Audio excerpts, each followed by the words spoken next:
Everybody, welcome back to another episode where there's all four of us. It's been a while. It's been a minute. It feels like a reunion of sorts. You know, sometimes we've had Dwight, sometimes we've had Trey, but sometimes we haven't had the four. Dwight, I gotta say, I'm missing the roast. So next time you come on as a foursome, can we get some of the roast back on? If we promise that the four of us are going to be together and I don't have to hear about boo-boos, no then we're boo-boos. good. I love it, dude. I think, and especially now, Dwight, as AI models have gotten better. So, when you were doing it, that was the infancy of it. Now you could straight up hurt some feelings. You could straight hurt feelings now. It'd be awesome. I think I got there the last time, but yes, I think I could do it again. You cut me to the core. All right. Yesterday, big day. Did you guys watch the inauguration? Did not actually. You did not? No? Craig, did you? Yeah, I'm having some difficulty with my microphone, but we hear you just guys chat amongst yourselves. Okay, all right. So apparently, Craig and I were the only ones. It was pretty cool. It was pretty cool. So Trey, Dwight, where do you see? What is your prognosis? This is. I'm asking you to you put on your Nostradamus hat, right? What do you see as the next 4 years of this administration as it relates to dentistry, right? We don't really care about other things, but what do you see as it relates to dentistry potentially, or is there anything? I think it has everything to do with the ability to double down on what you're doing. And if you have, in growing your business, in investing in your business, in having more cash flow and availability to invest in your business and your people, I think that's kind of doubling down. I think growing, building buildings. I think tax cuts are coming back that are going to help us develop and scale practices, expand practices, meaning the tax cuts are going to help us go further, make our money go further. Mm-hmm. I think that there's going to be a relentless pursuit of just creating less government involvement and an efficiency. There it is, Trey. There it is, Trey. Relentless pursuit. Relentless pursuit of excellence. Lexus is going to be mad. Lexus is going to be mad. Everyone take a shot. Everyone take a shot. And then I just think that's the fun part, is being able to have like a little bit of, if you're willing to get your gloves off and just go, put your hands in the dirt and get it going, like this will be the time to do that, just because there will be more efficiencies, right? It'll feel a little bit like moving out of California, moving to Texas, if I can say it in that way, like the ability to build, the permitting process, the amount of government holdbacks or things like that. In that way, free markets will prevail, right? Correct. Is that what you're saying? Right. So if you outperform in the next 4 years, that's probably good for you, meaning like that was on you because government potentially stayed out of your way. Sometimes we can blame, and I think the past 4 years of administration, there were choke points put on things, right? Between depreciation, right? The depreciation, what am I trying to say? Like a 179 deduction, accelerated depreciation. I think that will be reinstated, right? And so that's usually very bullish for dentistry. Things like that. So I'm excited. Trey. I think it's partially apolitical, though. I need to make that comment too. Yeah. Like, the truth is not that. It's just the nature of how we tend to run small businesses in a country, right? When there is less involvement by the government, it allows small businesses to grow in general and regardless, right? It's not a sense of like, well, take all these taxes and put them in to go solve other people's bigger problems or to save banks or to whatever, right? Like, so that's what I'm saying is it's not even directly political. It's more of the state of what we tend to see in these types of presidencies. I'm excited to see the Doge in effect. I have to say, with some of these executive orders going through about like the mandate about people having to go to work now and shit like that in government offices, like they did. They peeked their head in there and they're like, people are not even coming to these offices that we have, right? And so this kind of shit is going to be fun. So anyway, Trey, thoughts? Anything? It's going to shake the tree for sure. Yeah. I think I agree with Dwight 100%. I think you're going to see progress. I think if you look at the next 4 years and you're looking at investing in your business and moving forward as an organization as a whole, you're going to see great movement forward, both from the political environment, from the business environment, and then the ability to capitalize on those things as you grow. So much of our economy is psychological, meaning where I'm going with this is if big people, big hedge funds, big private equity, big banks are feeling bullish and unbridled, then that's a usually top-down flow, right? So the sentiment changes and everyone gets excited, and therefore that is kind of a self-fulfilling prophecy. So that, I think, is a powerful thing, right? And private equity money and venture capital That's what I'm money, saying. all flowing right back in. The lubricant, It's just all going to make that go. And Yeah, you're going to get more yeses as a business owner, meaning you'll ask Yes. for money, you'll get more yeses is the scenario. Yep. Okay, so Craig, did you have anything to say on that? Nothing. Nada. Okay. All right. So where we're going today, guys, is a little bit of a derivative on Naval's tweet storm. And this is not about Naval, so don't tune out if you're sick of hearing us mention Naval. This is the title of this is How to Sell Your Practice for a Bunch of Money. And the premise is when Naval did this, he did a Naval tweet storm, which was how to get rich. And it was a Craig, are you typing? We can hear that pretty loud. Okay, so he did a tweet storm on how to get rich, and so really when you dug into it, it was a lot of yes, it was a cringy title and it was kind of a clickbaity title, but it talked about a lot of principles that he ascribed to then make a lot of money. And it was a very good. So if you haven't read that tweet storm or the principles, we had Ryan Holiday on the pod. It's just a great thing to go through. That being said, this hook is a little bit different. It's a bold statement. Are you ready to sell your dental practice for a bunch of money? And Dwight, before we hit record, why didn't you mention that why this is a good title in regard to whatever direction you want to go? As far as reinstate that, sorry. So yeah, we had mentioned before we hit record, we had mentioned you're like, look, this is a good thing. This is a good topic. Even if you're not in the market, nor will you never be in the market. Also, it's a good topic if you are in the market. Also, it's a good topic just to be thinking about it because it makes your business more business. Yeah, it makes your business more bulletproof. And bulletproof businesses are more desirable. Therefore, people will pay more for them. Right.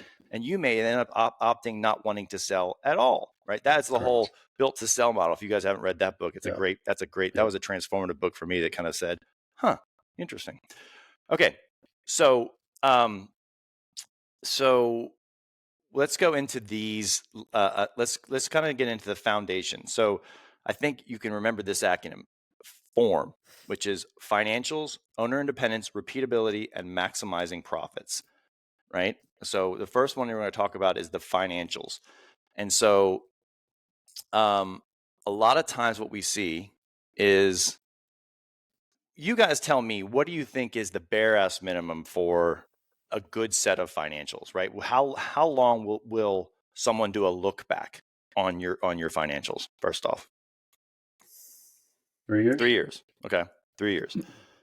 So, what are the trends that you guys believe that should be indicated in that 3 years? So profitability growth, right? You can there's a lot of sense of like short. It's an EBITDA growth, general percentage growth of EBITDA. That would be one of the main rubrics that I think is healthy and showing a sense of, hey, we're not only growing revenue and we're not just latching on other practices, which is what we see a lot in the dental service organization world in the industry, is they just keep duct taping practices on, but not actually making them more efficient, not having an arbitrage to play with. And so they should be gaining profitability from the second they're under you, an enterprise. And so that's kind of the stair step process you tend to see. Sometimes you have to invest into it, but then the arbitrage win is there. And so that's probably one of the main rubrics. So sustained growth, either through, Dwight, acquisition or same store sales kind of thing. Yes. Right. And then what would you, and I will attest to this as someone who has had a quality of earnings done many times in my life where there's the question comes asked, like, what happened? Why did you not grow between X and X? Your revenues were flatlined. So what would you say, Dwight, is a good goal to shoot for in terms of year over year? If nothing changes, meaning you're not growing operatories, you're not acquiring practices. Let's just say your same store sales, Trey or Craig. What would be a good, something that is like a respectable, that's good growth year over year? Well, I think let me go first, if you don't mind, Trey. So I think that the problem right now is risk-free capital rates. So the interest rates and the risk-free rate of return is so good that you have to incentivize an investor to take risk. So if you can get 6 or 7% without doing anything, a risk-free rate of return of 6 or 7%, that means what does your practice have to be? If interest rates were 2, maybe 7% annual growth on your top line is good. But with the risk-free rate of return being so high, I think it pushes our practices to have to perform better. So I would say with the rates where they're at now, I'd say 9% growth, Year over year. year over year, 8% minimal. That's what I'm thinking. Okay. That's Trey, just the way I look at it. I like that, actually. I think that's really well said, but I think you also have to factor in a little bit of where you are in your practice growth. So when we're talking about someone that has started a practice or bought a smaller practice and they're building it, and you're at 600,000, you may be seeing 30% year over year as you're skyrocketing forward. And then as you get into $1.5 million, 2 million, numbers like that, 30% growth is no longer there. So when you look at it from that standpoint, I'd be looking at an average across the board of 10, 11, 12 as you get those numbers in. But it's going to decline into that, 8 or so, let's call it, as you get bigger. I think we're all hitting the same point, is that Yeah. that a flatlining practice, right? Something that the revenues have just maintained consistency, gets unremarkable results. When a private equity sees up and to the right kind of thing, or a private equity or an investor sees up and to the right, and they're seeing year over year 10% increases, that's exciting. And so I Can we like, talk a little bit more about why? please. So, because for example, if the average person says, "Hey, my practice produces 1.8 million, I'm taking home 800,000, I'm happy," and this is what we hear, many times. It's like, why do I need to keep growing? Why do I need to push it? Right? What's the point? Right? And I think what you're bringing up in many ways, just to kind of start the conversation, is yes, there's inflationary rates that if you're not growing, there's risks of that. But also, you are in a consolidating industry. And I'm sorry if you didn't realize, but you signed up for a dental industry, which happens to be in a consolidating industry. And if you were a dentist, 30 years ago, these were not conversations you necessarily needed to worry about, other than keeping up with inflation, which is not that much in the first place during those times. And so if we're talking the 70s or even the 80s, like that's not the case scenario. In the 90s, it's lesser so, right? More inflationary impact, but that was it. But because we are in an industry that is consolidating, you have to compete in order to eat or be eaten in the process of growth within the industry. Does that make sense the way I said that? Yeah. The beautiful thing on Dwight, yes, you may be in a consolidating industry, but you are in an AI resistant industry. So you have to take the good with the bad. Amen. Right. So I'd like to talk about how so many people that we've either coached or come across or have friends or have looked at P&Ls, that is obviously the cornerstone of interpretation of your financials. Everyone would agree with that. I'm not going to get into the softwares, right? I think that there's probably, most people use QuickBooks. I think, Dwight, you use NetSuite, right? No, I use QuickBooks as well. I just choose Fathom supported on that. So many people, I guess where I'm going with this is they rely on their CPA and bookkeeper to determine the format in which they get things delivered, right? Meaning they'll say, here's your P&L. It's just like I send to the tile guy or the bookkeeper down the street, or not the bookkeeper, but the car shop, right? It's just broken down in this thing. And I always encourage people, if you're listening to this, to have it set up with parameters so that you can quickly determine that you're in budget or out of budget. Make sense? Yeah. Right. So do you guys have a percentage as it relates to, like, here were your expenses? You told me you told me, I'm speaking as your bookkeeper, you told me that you wanted to be at 5% for supplies. Here is the number of you are at 4.8% of your goal. So good job, business owner.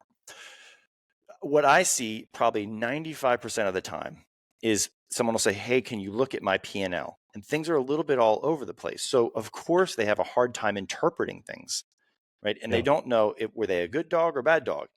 And they don't know what their supply is, a good dog, bad dog, like they just don't know because they don't have some things. So I would say direct your CPA to deliver it how you want to see it so that you can interpret the data so that you can make changes. Because that's really the only point of a P&L is it's a lag indication of what you did in the past. It's not a lead indication, it's a lag indication. So unless you get the data and make forward lead changes, then you're going to be stuck in the same rut of like, ugh. And I would argue, what would you guys think that how many dentists would you say that get the email from their CPA or bookkeeper and they either don't open it or just open it for 5 seconds?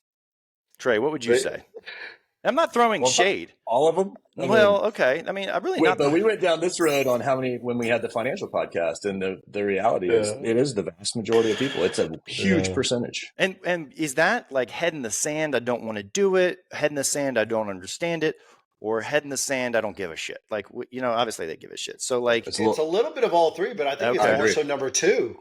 I think that the lack of understanding and the lack of knowing what to do with it is part of the reason that we're talking about this. Because like if you look at the bottom of our profit and loss statement, so we use QuickBooks, and of course you get the regular profit and loss, but then we get a Fathom report that makes it look more in a way that our team can digest it, our partnerships can digest it, our doctors can digest it. And it literally does. It's got the result for this month, the category, the result. It's got the target right next to it, a check mark or a thumbs up or thumbs down, whether we hit it, and then a trend versus the target. On your report, you have on the report, on every single report. I can share one if you want me to.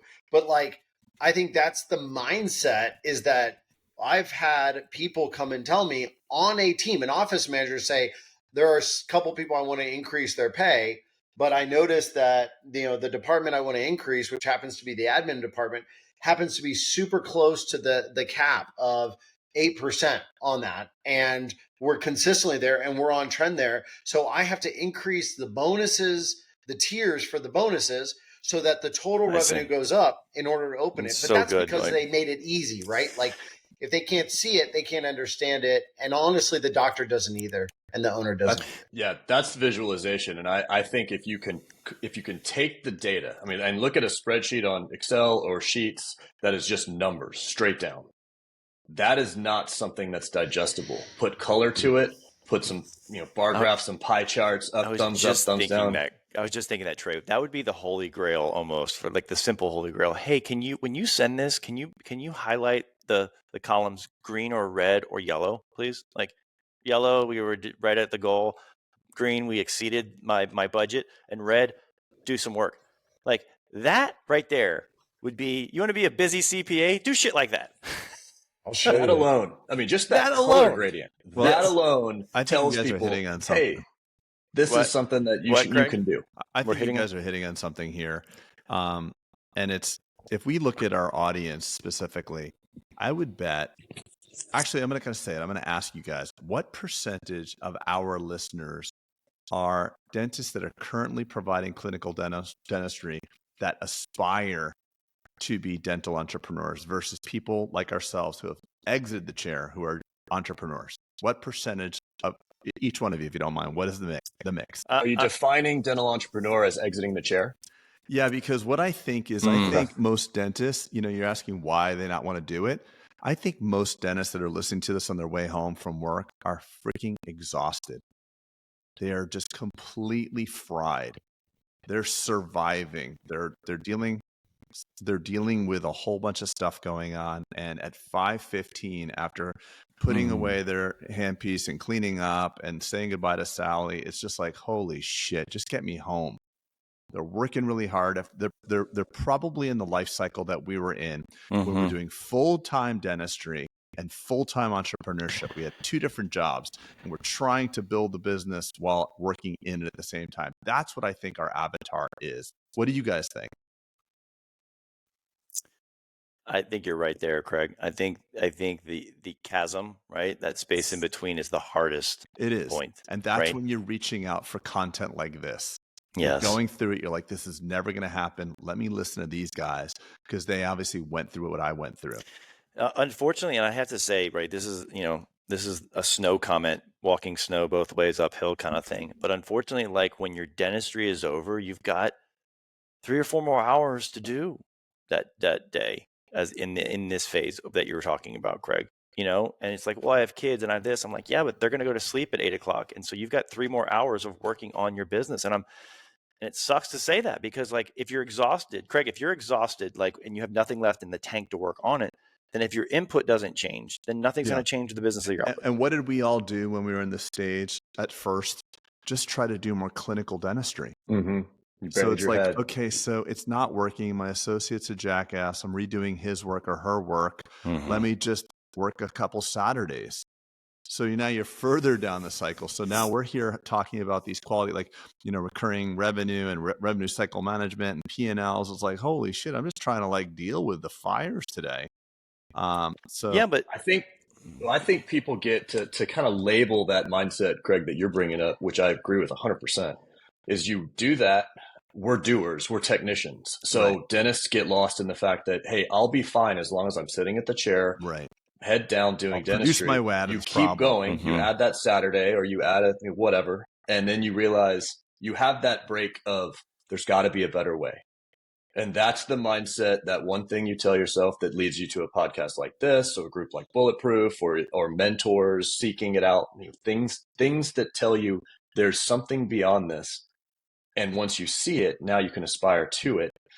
And it's one thing to see it, then you got to figure out how to get there. But yeah, I think a majority of people are like that.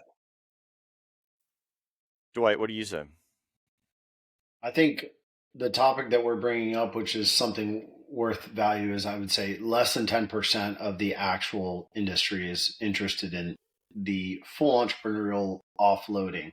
There's a lot of people that, are y'all getting my? Yeah, I think your microphone is the keyboard or your phone. And the bigger impact is just saying, hey, listen, not a lot of us, there's a lot of craftsmen in our profession and they love what they do. But this is why we can be sold pretty much anything to us, because we're so burnt out. We're so tired, right? And to take it back to the value of the practice, I did put my head down and work like crazy and grew the revenue so that I could pay for an exit strategy in that process. But to be honest, I built a less valuable business because it was all on my shoulders, which is a very dangerous liability to purchase, right? I looked at a practice in North Houston and it was a $5 million, nearly like $4.8 million a year revenue. And 3 of it was from one guy. And I'm like, this guy gets hit by a bus. Like, we have no business, right? It's a dangerous liability, right? So there's so much of this, like, you do get to the point where you're like, it's all on me. It's on me. It's fine. I'll just keep tacking it on. You're not building a business. You're just augmenting you, and you're creating more liability and thus lowering the value of your business. To take it back to kind of the topic we're talking about. Well, right? that's how we get to the position we're in. We're the best salespeople in our organizations. We're the enrollers. We're the best at what we do. So we figure we'll build a business because we can sell.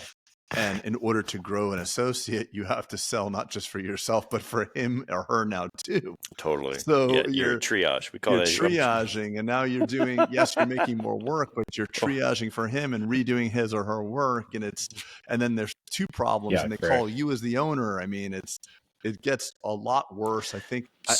I want to ask this one question, Pete, real quick, if you don't mind. Sure. If you guys knew what it was going to take to get to the point that you got to now, would you be willing or able to do it again? Or did we just get to where we got to because we had no idea how hard it was going to be? And therefore, like, did you think it was going to be this hard, is what I'm trying to say. Looking backwards? Yes, looking backwards. No. And yes, Did so I you, think Dwight, the ignorance. or Trey? Dwight, what are you moving over there? Yeah, your microphone is like you're It's up on moving. the I'm ground. moving the microphone. Sorry, I had to, because I found out it's actually connected to my phone. It was my Yes. microphone. That's why. What would you do it, Dwight or Trey? I'm just curious. I would do it so much faster. I understand, but just going through what you went through, I didn't know it was going to be that hard. Like they say, like an entrepreneur has no idea of the odds against them, and they're overconfident in their skill Sure. set. They just don't, you know. I was just curious what you I guys. would I would do it again, but I don't disagree. I didn't know what I was biting off. No, I had no freaking clue. Yeah, I just and figured I'm so good at enrolling patients. I'll fix But it. that's who that's we right. are, guys. Like, I mean, tell us the U.S. government, if everything's perfectly fine, we go to war. Like, we're the same way. Like, if we're bored and doing nothing and we're not creating and there's no problems to solve, we're gonna go buy another business that has a bunch of problems to solve it. Like, that's that's who we are, right? In that sense. That's true. Okay, so we all agree that I think what we've discovered here is, yes, it's tough, right? You're exhausted at the end of 5 days, or a long day. You're going home at 5 and you're just exhausted, and you really don't want to hear, how do I tweak my P&L? Because you don't give a shit because you're exhausted, right? So you have to find the emotional bandwidth to care, or else Sure. it's just part of it, Greg. And I hear you, that chasm, like I said, was the hardest part. Being a clinician, being a technician, being the salesperson of the practice, doing operationally things, to then putting on the entrepreneurial hat and saying, like, okay, now I got to do the marketing and the payroll and the financials and the forecasting and the this. It's, unfortunately, you got to do it, and no one's going to do it for you. No one's coming to save you. Yeah, I just was wondering. I will say, go ahead. I was Dwight, just turn your phone sideways because you Yeah, I sound was like you're in a bathtub. I was just wondering if we're thinking of our audience in the confines of where they're at right now, because the four of us are all dealing with entrepreneurial problems, and I would imagine I wonder if there's a way to know. I guess you can comment below if I'm resonating with any listener.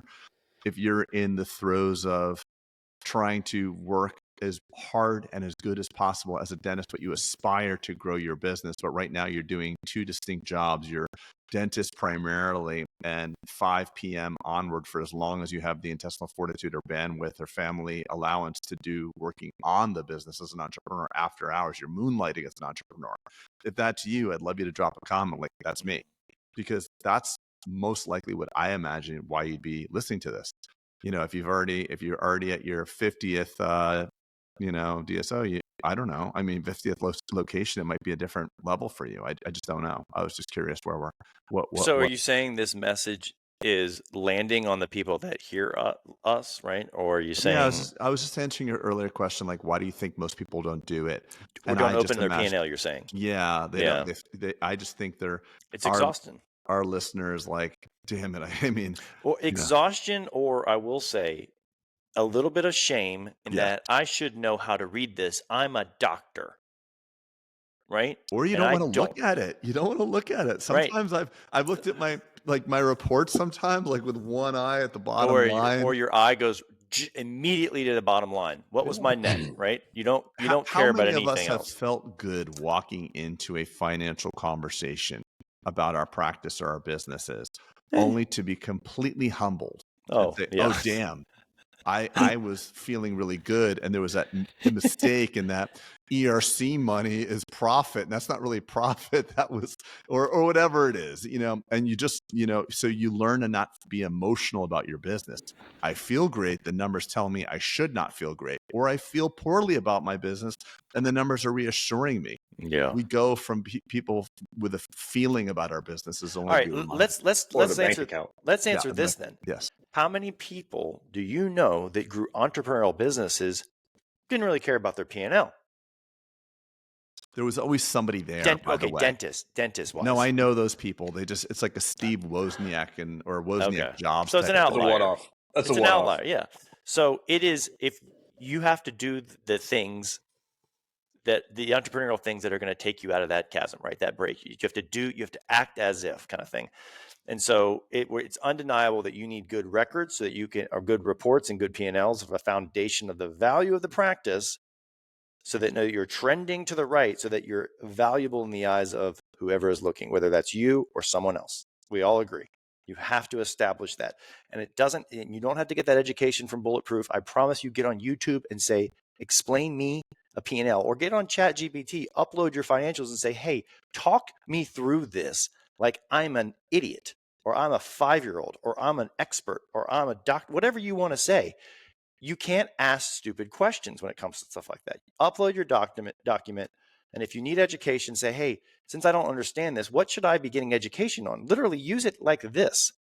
This is what I encourage my children to do now. So anyway, no longer can we use the I didn't know how kind of excuse is where I'm going. Like, I didn't know. No one taught me. Like, you didn't give a shit. The information was at your fingertips, literally within seconds. Do you know how many times, though, in a mastermind, you're sitting there and it's like their first year, and I like circle just a few sections, and I'm like, let's just get percentages on there, right?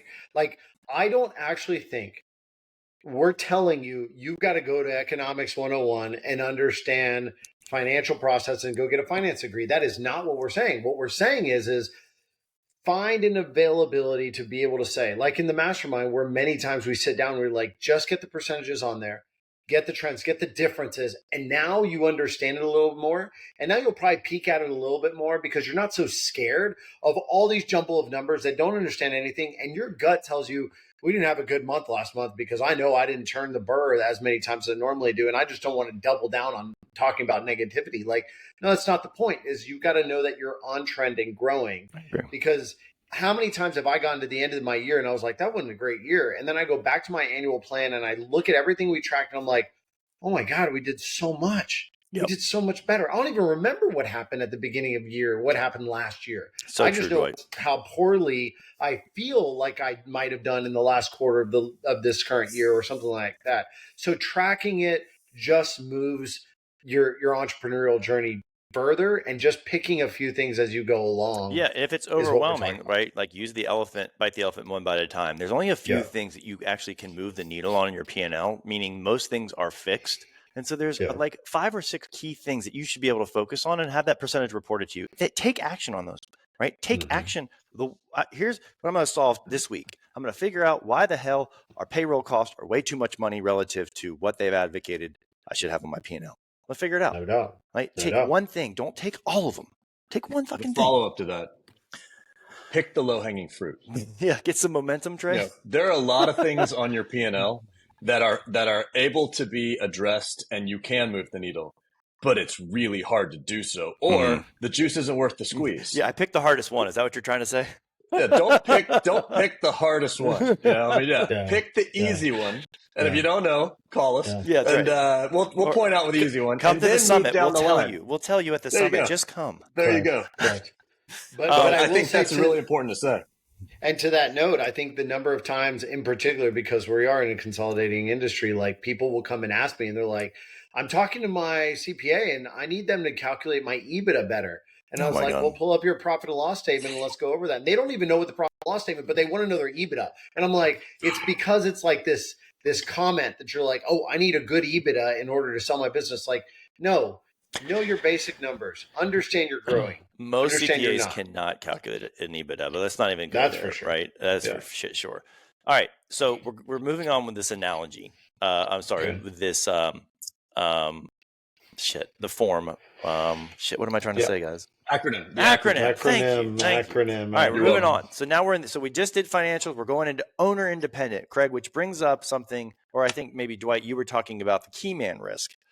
And it's not that you need to extricate yourself from clinical practice, but a practice that is owner independent is like a patient who can't. A practice that is owner independent is something very desirable, because to an outside investor, your investment is not predicated on the bus hitting you or not hitting you, kind of thing. Right. Okay. So, let's talk about your journey to owner independence. And I will give you my first story, really quickly. So my goal in the growth phase was I said, as I was doing dentistry 5 days a week, I said, I want my dentistry to become optional, meaning that I didn't want it to be, I had a good month, the practice had a good month, I had a bad month, the practice had a bad. I wanted the dentistry that I provided to almost be 100% net to me. Does that make sense? Icing on the cake. Yes. Yes. And so that was goal number one. The second goal was then proving that proof of concept with that was to then see how far I can extricate days down. How can I titrate days down and maintain that level? And then the third thing was then now how do I replace that level of income with associates for cost of labor replacement? Right? So that was my 3-step thing. Dwight, you're shaking your head. Very, very similar. So I'm going to jump in because mine's different. Okay. Yeah. So good. It's along the same lines, but I looked at I did look at the idea of how do you become owner independent, but owner independent did not necessarily at first mean multiple locations. So I'm on pace with that. I start looking at I don't want to be the crux. I don't want to be the one that is responsible for all of this. And I immediately went to leverage. So you start looking at leverage of how do you have other pieces of the business make money, and you start to recognize as small as even a hygienist is leverage to you. 100%. Employees are all leverage. Correct. So you have a labor aspect of that. And as you notice, everyone goes to associate docs thinking leverage. I went to a hygienist first, and I started thinking, all right, so the hygienists are leverage already. So how do I build a bigger hygiene program that I can build someone else that does more? Because what's the overhead of hygiene? Cotton rolls, you buy some instruments, you replace them every few years. The hygiene team is a huge profit after piece. fixed, you're saying, right? After fixed cost and such, right? What's your cost to deploy? Correct. Yeah. But outside, the fixed cost of hygiene is actually pretty small because you've tied their compensation to the thing. So the compensation, the supplies, there is no lab bill, everything is pretty much variable. So I looked at that and thought, fantastic. That's my first leverage that I focus on. You drive all your effort into building a hygiene program. Then you see the sustainability of it. And I started thinking, this is the game. Here's where we are now able to get the most bang for the buck, the low hanging fruit on leverage that allows me to become owner independent. So as my production went up or down, didn't really matter because I had a really solid profit machine out of this big hygiene program. And so then it's geared towards building bigger practice. And Trey, you would, I love that. I wish I would have said that answer, honestly, I wish I would have added, instead of associate, I would have said hygiene. But like having a robust hygiene schedule is like having a spring that you can just like expand, getting ready for whenever you want to, like it's this energy that you can like capture and deploy whenever you get the associates, right? So having I've never met a practice that has like hygiene in demand. Like we're booked out and we have, four hygienists per doctor. I've never met one of those that is doing poorly. That's correct. Never. And then think of this and use us as an example. I do, and the joke of me and Craig there, quadrant dentistry is difficult. I want to do single tooth dentistry. And Craig's model is geared towards pushing people towards full mouth dentistry. But when you have a big hygiene program, whatever the doc wants to do, they have the full ability to mine a hygiene program to go in whatever direction they want. So the doc that wants to do full mouth and cosmetics and ortho and whatever, or surgery, has all the ability to mine that, and they can do it. Fertile ground. And the one that wants to be, I'm bread and butter dentistry, I'm going to do root canals and crowns and this and that, they can do that too, and you can still be profitable in all of them. The next place I differed from your journey is once I recognized that the next step, I became owner independent and was still in the chair and looked at how to do it. The next step that I had from the standpoint of how I moved forward to realizing I needed to replicate the model, I didn't try to step out incrementally and replace my income. I ripped a Band-Aid off and I stepped completely out day one. I never went down a day. Wow. So I saw writing on the wall. I realized very quickly that the faster I can get out of the chair, the better off I can build. So instead of going 1 day to 2 days to 3 days, I just never went back. Did you put your team in a literally like a spiral? Did they spiral out? What do you mean you're not practicing? No, I'm curious about his revenue. I leveraged. So I played a game that was, Can I establish? I want to make sure people understand what he is stating, because I think it's just as powerful as saying owner independent, right? On the form side, I think what he has done, which is replaceable, meaning I did not do that to myself. I burdened myself by making myself hard to replace clinically, which made it harder and a larger liability to the business. And eventually I had to train my replacement. You were the unicorn, one right, by Dwight? one. He created an environment where he could bring in another doctor and replace his ability to do that bread and butter dentistry quickly, effectively, and efficiently. And therefore, it didn't create conflict in the business. It didn't cause a spiral. And that's what I love about it, because in some ways, that was his method. That was his ownership model to get there, right? And so it's a very, very unique way to get to owner independent by making yourself irreplaceable, meaning I can go out into the street and find a lot of those doctors to replace Trey with, as opposed to going out and finding someone who can do all next and do this. And it didn't work. All right. It's a bad idea, right? Craig, I can see you want to say something. No, I was just saying, I was curious, Trey, just to complete your thought. Did you take a massive hit to your income?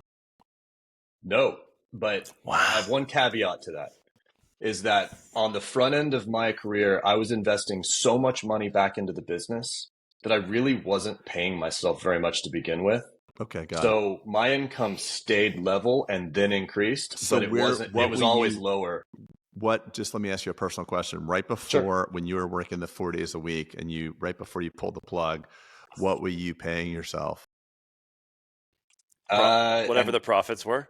Like what? Yeah. Like, so you were reinvesting. So you're living on what? Pretty much. You're living like a hundo? I think I had a set salary at that point of 160. Okay, yeah. And I was taking profits as I felt like it. The problem with Peter, Dwight, and myself is Dwight is doing AOX, Peter's doing FMR, and I'm doing like 2 million.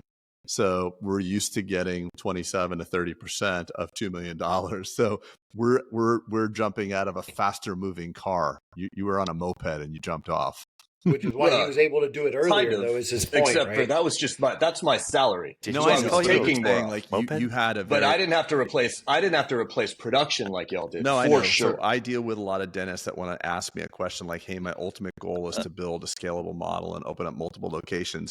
And what I want to do first is I want to become the all-on-X Dwight plus the Peter Boulden and the Craig. I want to be a $3 million producer.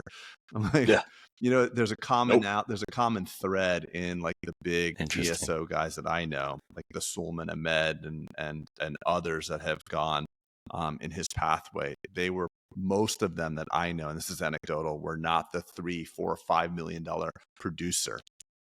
They said they learned dentistry. They're like, I've done like $600,000 in dentistry. Dentistry's easy. Let me just hire a bunch of my buddies to do the same thing. But go ahead. You know somebody? I know a guy in particular. This was many years ago that we were both on a call giving a webinar, lecture, whatever it was, on how to step out of the chair. And that very thing came up because he was a $3 million producer who was heavy into implants, and he was baby stepping his way out. And I was the kid who ripped the Band-Aid off, and the whole I almost destroyed the talk because it was that guy, and he wasn't out of the chair. So the idea becomes yes, and it's one of those things where I learned. Though, Trey. Kudos to you. I think what you're saying, Craig, and is Trey, that you engineered being easy to replace, and that was a feature, not a bug. Versus, right? He thought of that ahead of time. That's a genius of your model. It's genius. Yeah. So this is kind of that deal of, as I recognized the luxury I had, that was ahead of the game of not wanting to go down the path of doing what y'all did or stepping out before I got into that realm, because I wasn't different from that. I just looked at it and thought, I don't want to do that because I see that writing on the wall. Was the idea of I became much more intentional of realizing this is where I wanted to go. So good. I was it's fortunate so good. Intentionality is what saved your ass. It fully saved my ass. And I got lucky in that respect. The only thing I had to step out of was my name's on the door. And then I learned very quickly that you think that means more. No, than it does not mean anything. I wish I could talk to myself from 10 years ago and just say, hey, Craig, don't worry. Your name being on the door means nothing. Please stop thinking about that. Yeah. Please stop trying to brand hurdle I had to Delray overcome. Dentistry. Yeah. Everything else was good. Don't you wish you could go back to your prior self in so many Oh, ways my and God. say, don't think too much about this. This will not sink you. That Google review that you thought was going to sink your practice. Well, wait, what's the expression, Craig? 95% of the shit we worry about never comes true. No. Right? It's I don't know if that's rehearsing the quote, but it's disaster. something about that, It's right? rehearsing Doomsday disaster everything. that's never going to occur. You're rehearsing the disaster. It's not coming. I like the one of in 100 years, none of this is going to matter. Yeah. So just drive forward. Don't Or worry just, about it. you know, just look at a picture of the galaxy and be like, I'm this little speck of You are dust. Yeah, but the galaxy, I the mean galaxy nothing doesn't give to an this F whole about your galaxy. loan. I know, And yeah, maybe- but listen, So- the galaxy's not going to get you off the hook for the loan. So That's the true. problem That's is, true. That's true. true. is All the right. dentist Sure. entrepreneurs So I taking think out that $1 million when you loan, talk about and they get a bad Go ahead. Google review, and then they're worried that Sally's going to go on Yelp. Yes, I know. And then all of a sudden, the patients are going to cancel. Did you read the Yelp review? They charge her $34 for fluoride. We can't go to this Hold practice. on.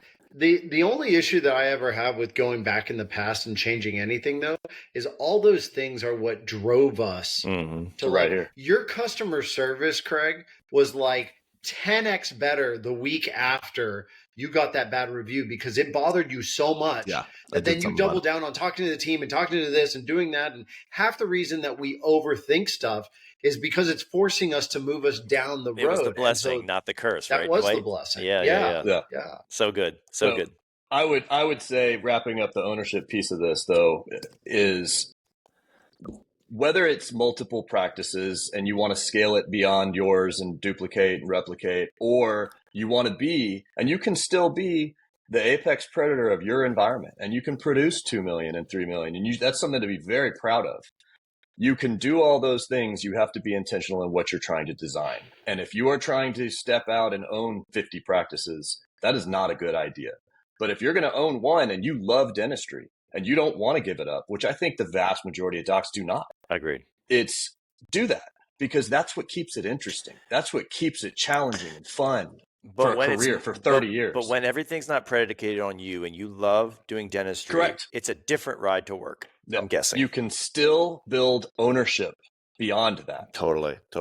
All right. So I don't want to make this pod. I don't want to make it too long. I definitely want to get through the acronym for sure, Craig. Unless you've got, I feel like, do you want to say anything on the journey, or have we kind of covered it? Okay. I just want to acknowledge Dwight for, Trey rather, sorry, and Dwight of course as well, but Trey, for your intentionality and understanding what you wanted to create. I think most don't have that clear picture. Clarity. So Yeah. I mean, that's what you preach to our mastermind too, Craig, Yeah. is like, if you get that clarity early on, it's a effing superpower, right? It's a And then look, superpower. what is like we always say, but those who haven't heard Trey before, just about every doctor who's good and kind can work in his practice. Dwight, by the time Dwight had reached mastership level of what he was doing, it was he had to really search hard to find the 3 that could probably replace him, or the 2. Right. It's not the 1, you're an No outlier. doubt.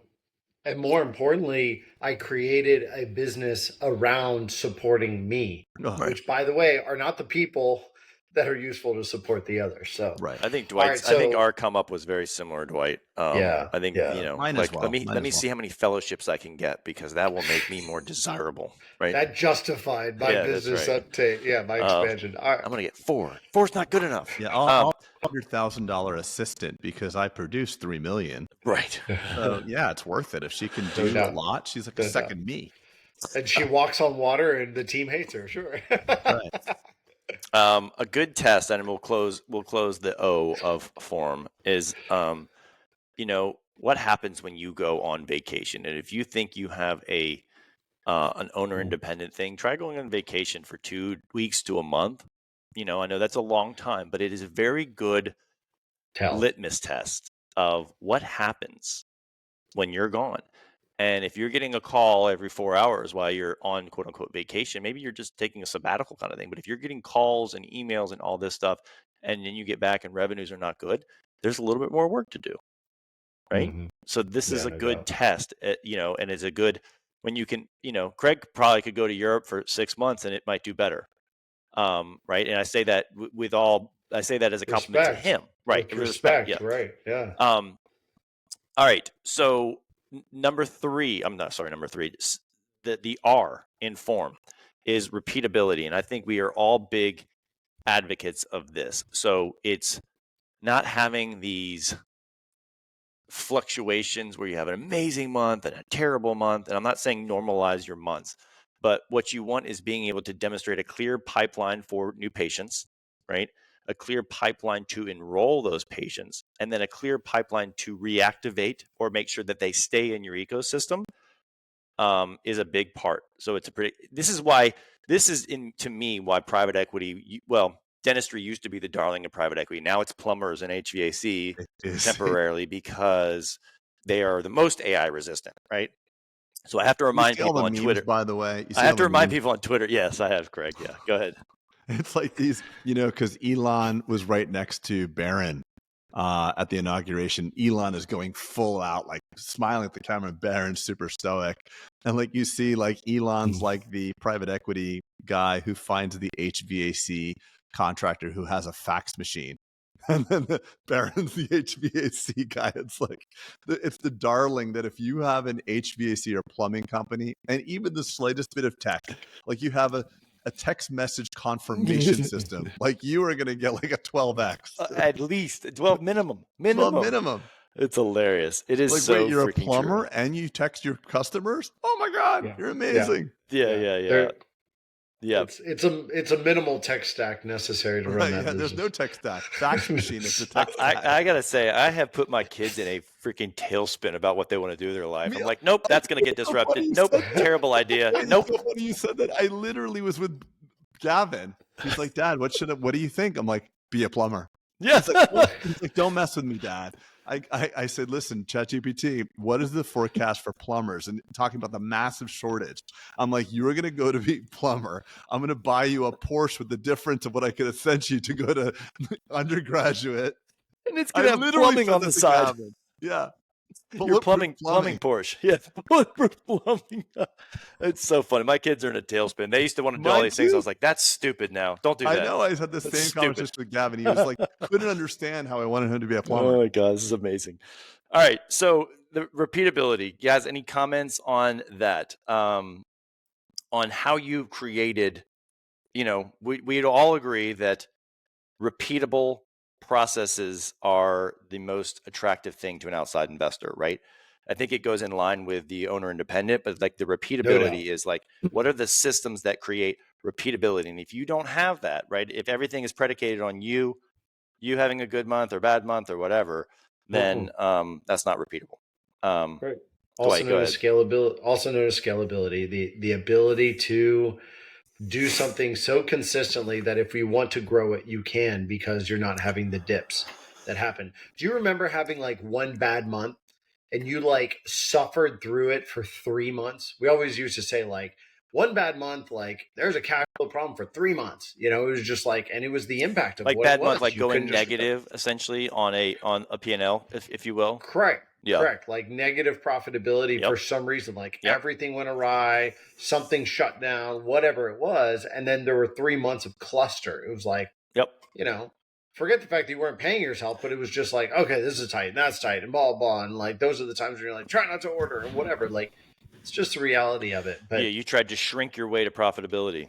Right. Yeah. Like, yeah. let me, yes. Doesn't work. So I agree. You have to, that is demoralizing when you're like, great, just blew my quarter with that 15, terrible loss this month. So we got some work to do.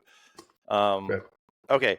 So Trey, what would you say is the predictable engine in your ecosystem? Hygiene. Switch. Yeah.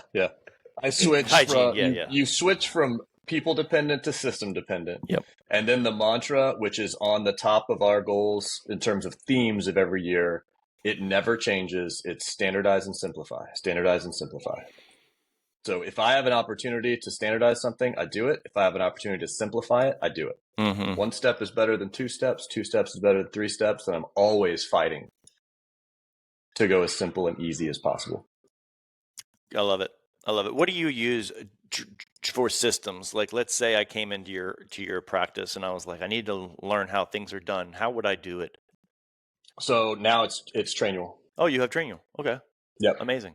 Dwight, can I ask the same question to you? If I came into your Your For like an ecosystem. onboarding process to Maybe, get yeah, people onboarding, going. or like, hey, I need to know how to, onboarding, or like, I need to know how to do something. Yeah, any training process. That's all Non-clinical, put. sorry, non-clinical, how to do something.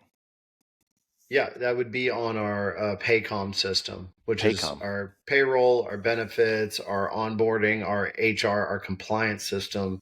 That's what we route everything through. Our Okay. communications method, So wait, your everything's on there. systems are on Paycom? Yes, as far as our ability to like onboard somebody and how they get linked up and how they check off boxes and hey, yes, I've done this ownership. I know how to From a do this. I'm on compliance board. standpoint, though, you're saying maybe. Or literally just like, here's my job duties. Am I trained to be able to do this? All those things. All right. If I asked you the question, how do I check someone out? Would there be a module in that in Paycom?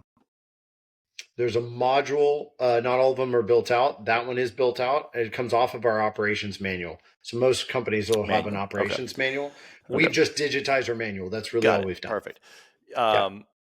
A great hack with that, Dwight, is you could take your manual and load it to an LLM and then just have people chat with that, right? And say, hey, if you have a question, as opposed to finding through it, just chat with this terminal that I have built at the front of the office. You walk up and ask it how to do something. It'll immediately pull up the right answer for you, right? So you don't have to ask me. You don't have to ask permission. Find the answer. Here it is, right? And so we are big advocates of like, if there's something to be done, we have to create the process for it. So like Trey, the training aspect, right? Or having a manual like Dwight, or having just the tools where people can find the answers. And that, believe it or not, you guys, when you start doing it, our retention has gotten way better just by providing a way for people to succeed, if that makes any sense, right? Not having to constantly feel like a big dummy and ask for questions and this and that. It's better. Things are just better because of that. So, Craig, you have a very repeatable engine in your office. Tell us how. Well, obviously the big one is we're in one facility, so the person that does the training is there. So we have that blessing, but everything's highly organized in Google Documents and departmentalized in teams, and team leads are present. So my team leads your team leads that may visit 3 or 4 or 5 and 7 practices. My team leads come to work every day, so it's a little bit different of what I needed to build. But I think the engine that runs us is experience and hygiene. That's the engine. It creates a halo effect for doctors to come in and produce more than they've ever produced before. I've never had a doctor enter my organization and not have it be their top producing years of their career. So you could take a doctor that's done $1 million historically, and they can come in and they can do $1.3 million or $4 million, because it's that team that makes it a halo effect. Treatment. Remember when you had the idea, Craig? It was funny. I never forget this story. And you said, you know how Intel has the like Intel inside? It makes the computer seem like it's better. Wouldn't it be cool to have like Bulletproof inside? Because we're all kind of doing these like Bulletproof applications of stuff, right? And so these things work for a reason. Okay. Repeatability. How does marketing play into that real quickly into repeatable? I know where I was going. I think that dentistry it got off on the HVAC stuff, but I think dentistry is the darling of private equity, and we'll return to that status because we are closer to the SaaS model than SaaS is now, right? Meaning SaaS is about to be disrupted with AI, but we have like the human SaaS. We have the human subscription. We have this human recurring revenue model. Plumbers do not have that. They would die to have a plumbing subscription checkup. They would die for that, right? Well, your pipes don't break down every 3 months. So it's ad hoc. So thank God. Pipe fixed. Building a building, pipe fixed. I'm not saying that's a great business too, but we have like this beautiful thing where people need us and then they see us often. So that's why Starbucks is so much more higher value than Arby's, the frequency. The average Arby's customer goes like once a month or whatever. The average Starbucks customer goes like 3 times a week. Yeah. You sell an addictive product. And you have an app where you pre-fund my business. You give me money, I owe you coffee. Duh. Best thing ever. The bank. Yeah, you're in the banking business. By the way, I do want to tell you guys, I minted the dental coin on Solana, and I'd like to disperse it to you guys soon. Just wanted to let you know. Thank you.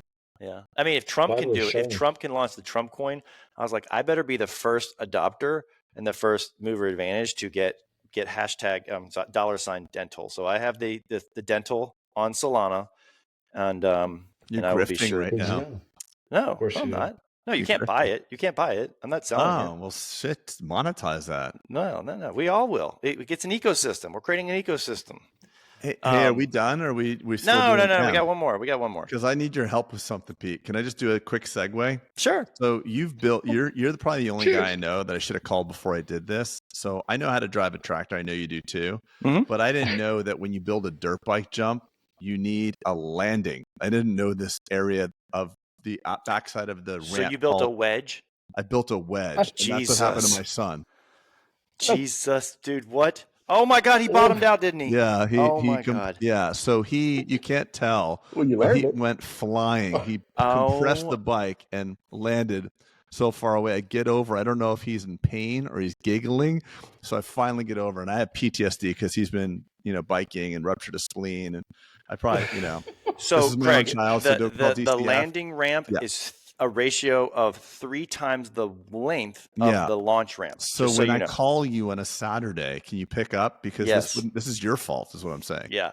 Well, I've got the broken collarbone to show that my motorcycle adventures were kind of just like that fall. Yeah. So except 10 times worse. Got really, really banged up, but I went over and he was laughing. He's like, he's like, that was awesome. He got back up. He started riding more. Jeez.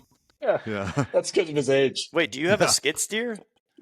No, I use the front loader of the dumpster. You need a skid steer to do that. The front loader of the tractor, rather. All right. Back to biz. M. Back to business. Yes, call me with any. M for motorbike, just so you know. M for motorbike. Quickly, obviously, maximizing profits would be a key metric to look at. This is something we're going through right now, is actually cleaning up the books. So many of us, in a bigger company, when you have multiple owners, you push in a lot of personal expenses for the books, which kind of dilutes, right? Meaning you've got your car, you've got your health insurance, you've got some grocery, whatever it is, right? And I think it's a good thing to do. Obviously, that's the point of owning a business. I'm not saying take those things out of your P&L, but make sure when you're interpreting your P&L, you're knowing that would have been a profit dollar, right? And you have to kind of back those out. So the add backs, the add backs, right? And that's the EBITDA that people are asking you about, Dwight. So it's correct. Max, so the add backs, being able to understand those, justify them, and then when you're interpreting your P&L, understand that was real money that you just spent in the convenience of a business. Let's see, what else for maximizing profits, Dwight? I mean, it kind of goes back to the financials, right? Yeah, it's keeping things in line that, like, for example, we started talking about profit and loss statements and people were like, can you just give me something to work on? I'm like, yeah, get your team under 25%. Yeah. Like, wow. It's like a basic item. It's like, okay, can we get there? Because sometimes we'll look at a profit and loss statement. It's like 38%, 35%, 32%. And I'm like, what are you paying these people? It was like, well, I inherited 7 of them came from the previous doctor and they've been with them for 10 years or 15 or 20. And by the way, and they're going to leave with all the patients if I get rid of them. So I have to pay the assistant $43 an hour. And I'm like, and a raise every year. Because the earth went around the sun. And by the way, Trey, we got to double click on that. Thank you. Just that number that you said, Dwight, just so the listener can understand, that's all in 25%. Benefits so and everything. That's everything. Payroll taxes. And it's very easy if you've inherited a team and Jackie, the front desk person, is getting her medical benefits paid at 100%. It's a very easy conversation to have because, you can't discriminate. And what you do for one employee, especially one class of employee, you have to do for all. So it's pretty easy to say, like, hey, Jackie, I know, Dr. Jones used to pay you 100% of your health insurance and all that stuff. I made all these side arrangements with you, but we have to be legal now. So you can blame it on legality as well. Anything in closing before I just have an announcement about the summit as we close? Anything? On that note, I will say this. Anytime you ask for a budget of, hey, and that's a perfect example, where should my payroll be? Have people define it. because that's exactly, you have people that are going to say 25% and they're going to think it's just salaries, or you're going to say something else and you're not going to recognize what is not being included in there. So make sure you have people define it so you can actually vet what that number really is and where you need it to be. Love it. That's really good. So good, Trey. That's really good. So good. Yep. All right. So I want to give an announcement that 2/3, we are 8 months out from the summit. 2/3 of the room block are gone. Because we negotiated a crazy rate, it's like $215. So that's just food for thought. Another thing that I want to mention is that I've had the comments several times from people that like, oh yeah, we went to that last year, so I'm not going to go this year. And that's fine. You do you, right? But yes, we use the curriculum of the Bulletproof pathway. But Deborah Nash is coming back. Uchi's coming back. We've got a lot of different speakers. So we're adding different tracks with different current knowledge to the pathway, right? Different things that are best practices now for the collaborative of our group, if that makes sense. So it's not the same old, it's definitely not the same old thing. So David Ensley, y'all remember we had him on the podcast. He's the DSO guy on Twitter. He's coming to talk about remote hiring strategies. He's had a lot of success with that from a call center thing and using outsourcing some people either overseas or remote. Craig and Dr. Alfredo, you guys are going to be talking about the talent pipeline, how you evaluate associates from associate to partnership. And Craig, you took Dr. Alfredo through that whole thing. And so you guys, you have a track on that. Some of our Bulletproof coaches, Dr. Alpers and David Amador, are doing making the mastermind strategies work for you, like how do you deploy some of these things that they've learned to deploy growth. Randy is the crowd favorite, is coming back. We won't know until his scaling schedule, exactly when he'll be speaking, but he is coming. And then Craig, what do you think? Do you think we might be able to get some kind of like real estate forum thing? Do you think like Peter, you think we could talk like a Peter Vonderay or someone to come in and just talk? Because dentists are so interested in real estate. I found. I'd want like a graduate level I'd want, if I had my wish list, I'd want two things. I'd want basic financial understanding for our teams, our support teams, because even our line level people need that level of understanding. So my wish list would be that we have something for our team like that. And then additionally, like a graduate level for the doctors at a different level. And that would include real estate and other opportunities. Do you guys think that I should find like an AI automations person to bring in? It changes so freaking fast, but do you think that would be well received? Is basically how to streamline. I talk about little tips and tricks, but like taking some automation. I'm not saying buy this person's product. I'm saying like, hey, here's the tech that's out there. Here's some things we could do in dentistry. Do you think that would be a good thing to have? Because I know people that are not in dentistry that are good AI automation experts. I think that would. Yeah. Okay. For sure. Right. Cool. Yeah. All right. Well, definitely check it out. Like I said, the rooms are going fast, and it's a 215 room night, which is crazy at the Ritz-Carlton. Thank you, Dwight. August 8th and 9th. Obviously, go to bulletproofsummit.com. And then the last thing is, you guys are both, I think you're both coming, or at least Dwight, I think you're coming to the BP Health Retreat, which is going to be in 30 days from now. And so we've pretty much almost got I think there's a few spots left, maybe I think there's 1 or 2 spots left now. But obviously the three of us, well, Craig and I are definitely gonna be there. Dwight's moving his schedule around, and Trey has the official invite as of this morning. I said, wow. Because Trey taunts me. They didn't want me to show him up. Trey taunts me on health shit all the time. So he's like, dude, you're slacking. Dude, you stink. I know we have to give your wife express written permission 94 days before any request to leave the house, but I could, on your behalf, I could write her a nice letter. Can you do that for me? Yeah. He will chat GPT it just for reference, but it's okay. He sure will. Okay. I could do it in her native tongue as well. And look, there will be a side benefit. I'm sure there will be fireside chats of how to grow your dental ecosystem while you're there. Yeah. So you're coming for the health, but you're staying for the pearls. Like that. And, I like that, buddy. It's true, especially with D Wizzle. It really is true. It's right. Dwight will erupt into rubrics. We made it, by the way, made it over an hour and 15. Did you tell him about the rubric comment? No, Dwight? I did not. Craig texted me on the sides like, "Hey, let's count how many times Dwight says rubric." No, I said countdown till he drops the rubric because we just left a mastermind I call. love it. He said it 4 times in 68 minutes. He Hey, man. used rubric as an adjective, a noun, and a pronoun. Well, if you look, I gave you a little subtitle today, Dwight, on your name. I saw the double downer. Double I saw downer. the second you put it in. I It love made me it. so happy. I God can't. dang it. Can you just drop a rubric real quick before we end? Yeah, like the relentless pursuit of success is the rubric I started the podcast with. Yes. It was because I was calling out our boy Eric Martin. Dwight, who say more. went- Say more. It's such a low. Say more. Eric Martin did so well. We're all talking about snow. We're shutting down snow because of freaking in Houston. And that boy went to work today in Somerset, Pennsylvania, -21.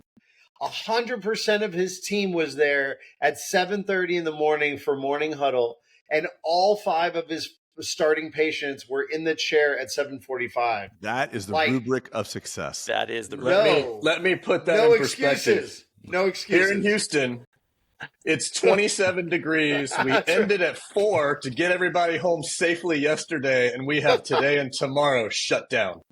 Wow. Hey, we're open at 10. Hey, We're opening it's at 10. 51, and I have a fire going in Okeechobee, Florida. So That's I think right. we're So all good. representing all different I climate. think Eric wins regions. I think Eric Oh, wins my the God. chewing glass Yeah. award. No Well, doubt. he lives there 365 days a year. The literal Talking walk-in about snow chewing comment. glass.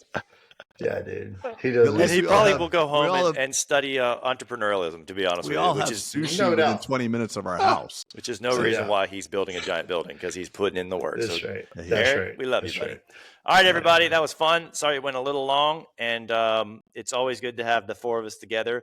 Any indication when we might be able to do this again?